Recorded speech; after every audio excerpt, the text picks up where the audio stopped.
I always thought humans were programmed to feel empathy. My son changed that thought.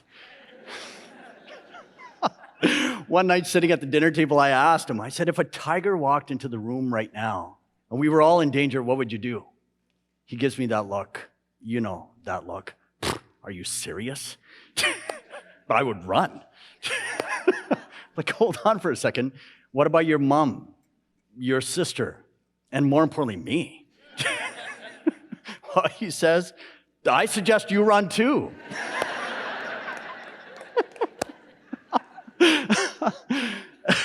As funny as that may seem, it was running into danger and the empathy of helping others which led me to become a police officer. I spent the majority of my career as a beat patrol officer in the Downtown Eastside. I would never want you to see the things that I've seen. The desperation of homeless people and drug addicts just trying to survive. I would see young teens entering the open-air drug market.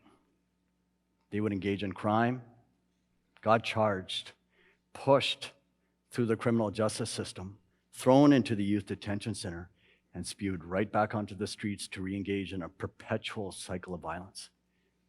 It's not until we begin to learn about their circumstances that we begin to learn to humanize them.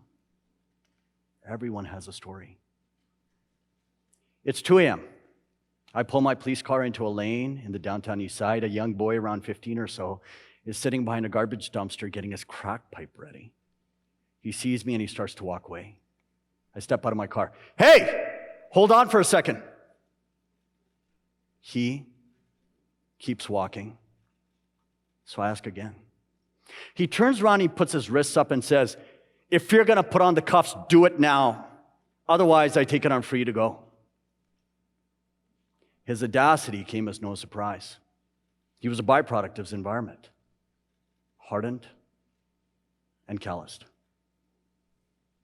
I asked him, what led you down this path? Where's your family? Where's your home? He thinks about it for a moment. Then he looks me straight in the eye and he asks me the following. He said, if your mom left you when you were young and you have no idea who she is or where she is, if your dad is lying drunk on the couch right now and has no idea where you are, and your brother is sitting in jail for dealing drugs and there's nobody else at home, where would you be? Where would I be? Where would you all be? I've been asked many times over the years what happened to the boy. The answer is I don't know. There's hundreds of stories like him. But he changed my life that night. I realized we need to do something different, something better to help these kids. I think about our large, busy city. And I think about the small village in India where my family comes from. In the village, when someone is struggling, the entire community comes together to help and offer support. So how do we create this village in our big city? A place where it's safe for volunteers to help kids, a place to connect with younger people and build trust. What I realized is you and me. We need to build that village. So I was driving by a park in East Vancouver one day and I got an idea. A soccer tournament for inner city kids. Think about it. If we could build positive rapport and provide constructive outlets, we could hopefully steer these kids away from a lifestyle of drugs, gangs, and crime. On the day of the tournament, myself and a couple of other officers, we put on gloves. And we cleaned up the field of needles, garbage, and other debris. We set up the tables with medals and trophies, and we laid out the equipment, and then we waited. Soon a convoy of kids could be seen making their way to the park with raised eyebrows and hardened attitudes. One of the kids yells out, "Yo, where's the donuts?" We don't do donuts anymore. I'm more of a bagel kind of guy. Anyhow, as the day went on, these hardened attitudes, they melted away. These kids became kids. These same kids that would have been raising their middle fingers and hurling swear words while riding by on their bikes were now giving us hugs and high fives. We continued running those soccer tournaments. They became the successful formula that we needed to start building that village.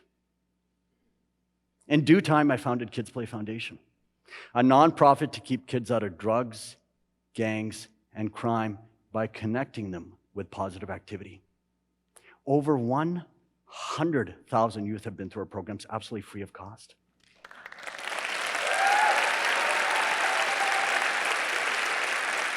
Thank you. We operate in major cities across Canada and internationally in Colombia and in India. I get asked all the time, why do you volunteer so much? Honestly, what difference is it going to make? The answer to that lies in a short story that I read, which I'll share with you today. It was a boy that was walking on the beach, and the tide had receded quickly, and there were hundreds of starfish that were left dying on the beach. He would pick up one at a time, put it back into the ocean. An elderly gentleman who had been watching stops him and asks him, look around you. How many do you think you're going to save? What difference does it make? He picks up a starfish, puts it back in the ocean, and says, ask that starfish what difference it makes. One of those starfish was Stan. Stan was the leader of an ultra-violent gang. One day I had enough, and I went up to him and I said, I know you got kids. God forbid your kids ever get hooked on the same drugs that you're selling to these other kids. Only then will you know the pain of a parent. 5 years later, Stan calls me and says, never forgot what you said. And you were absolutely right.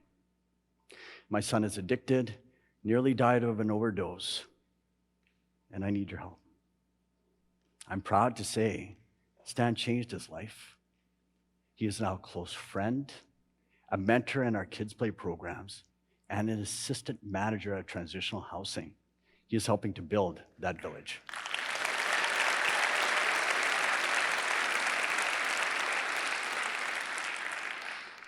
On the other hand, there was Shane.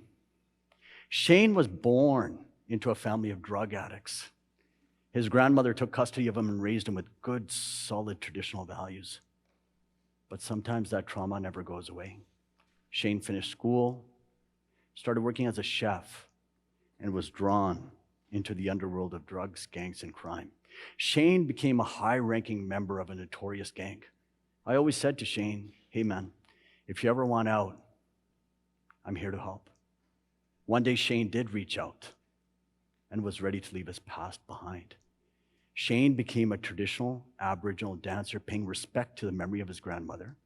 He now works in the construction industry as a single parent raising his daughter and gives back to the community when he can.